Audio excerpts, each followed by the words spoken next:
This is a reading from the poem of the Man God by Maria Voltorda, Volume 2, Episode 213, at Kerioth. Jesus speaks in the synagogue, 9th of July, 1945.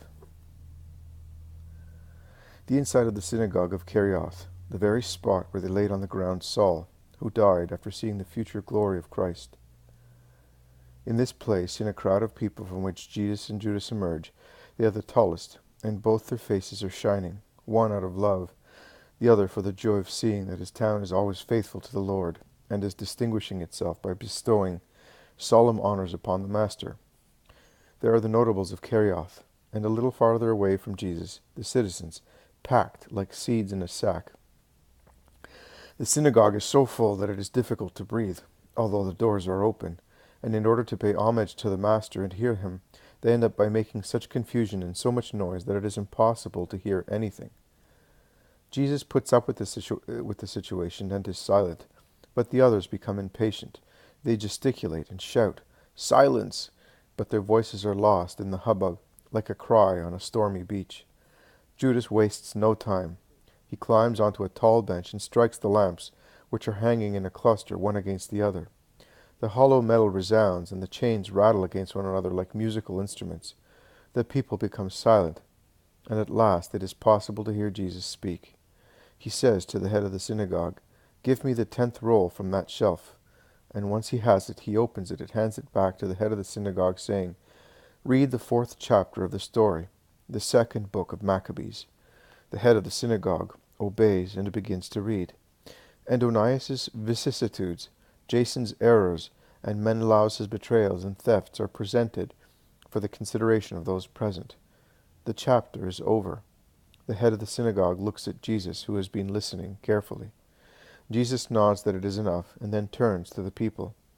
"In the town of my dearest disciple, I will not speak the usual words to teach you. We shall be staying here for a few days, and I want him to say them to you, because it is from here that I want to begin the direct contact, the continuous contact between apostles and people that was decided in Upper Galilee, where it had a first bright success. But the humility of my disciples caused them to withdraw into the background, because they are afraid that they are not capable, and that they would be usurping my place. No, they must do it. They will do well and help their Master. The true apostolic preaching is therefore to begin here, joining in one love only the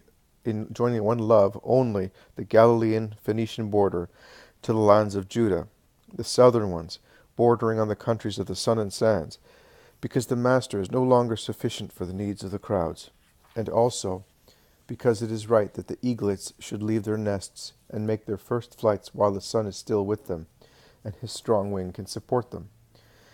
Therefore, during these days I will be your friend and your comfort. They will be the word, and will spread the seed that I give them. Therefore I will not teach the public, but I will give you a privileged thing, a prophecy. I ask you to remember it for the future, when the most dreadful event of mankind will darken the sun, and in the darkness your hearts may be led to judge erroneously. I do not want you to be led into error, because from the first moment you have been good to me. I do not want the world to be in a position to say, Kerioth was the enemy of Christ. I am just. I cannot allow criticism, whether spiteful against me or fond of me, to be able to accuse you of faults against me, spurred by its feelings. As it is not possible to expect equal holiness in the children of a large family, so it is not possible to expect it in a large town. But it would be strongly against charity to say, the whole family or the whole town is anathema because of one wicked son or one bad citizen.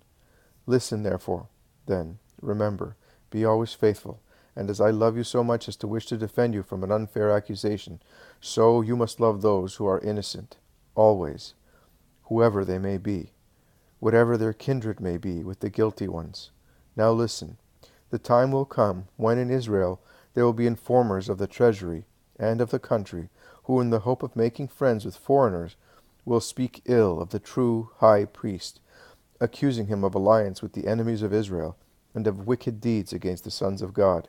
And to reach their aim, they are capable of committing crimes, laying the responsibility on the innocent one, And the time will come, still in Israel, even more than at the times of Onias, when an infamous man, intriguing to become the pontiff, will go to the mighty ones in Israel, and will corrupt them with the gold of false words, which is even more infamous, and will twist the truth of facts, and he will not speak against crimes. On the contrary, pursuing his shameful object, he will do his best to corrupt customs, to have a firmer grip on the souls deprived of God's friendship, everything to reach his aim. And he will succeed, of course, because if in the very abode on the Mount Moriah there are no gymnasia of the impious Jason, in actual fact they are in the hearts of the inhabitants of the mountain, who, for the sake of exemptions, are willing to sell what is worth much more than a piece of ground, that is, their very conscience. The fruits of the old error can still be seen, and he who has eyes to see can see what is happening over there, where there should be charity, purity, justice, goodness, and deep holy religion. But if those fruits are already the cause of tremor, the fruits of their seeds will cause not only tremor, but God's malediction. And here is the true prophecy.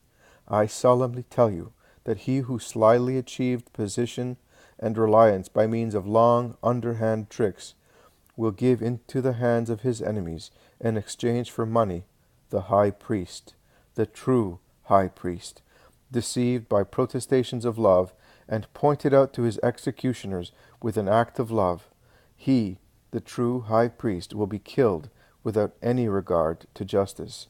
What charges will be made against Christ, because I am speaking of myself, to justify the right to kill him? Which fate will be reserved for those who do that? A fate of immediate, dreadful justice, not an individual fate, but a collective one for the accomplices of the traitor, a more remote and even more dreadful fate than the destiny of the man whom remorse will drive to crown his demoniac soul by committing a final crime against himself, because that one will end in a moment. This last punishment will be a long and frightful one. You will find it in the sentence. And his indignation was roused, and he ordered Andronicus to be stripped of the purple, and to be killed on the very spot where he had laid impious hands on Onias. Yes, the sacerdotal race will be struck in its sons, as well as in the executioners, and you can read the destiny of the evil associated mass of people in the following words. The voice of this blood cries to me from the earth, therefore you shall be accursed. And they will be said by God to the whole people who did not guard the gift of heaven.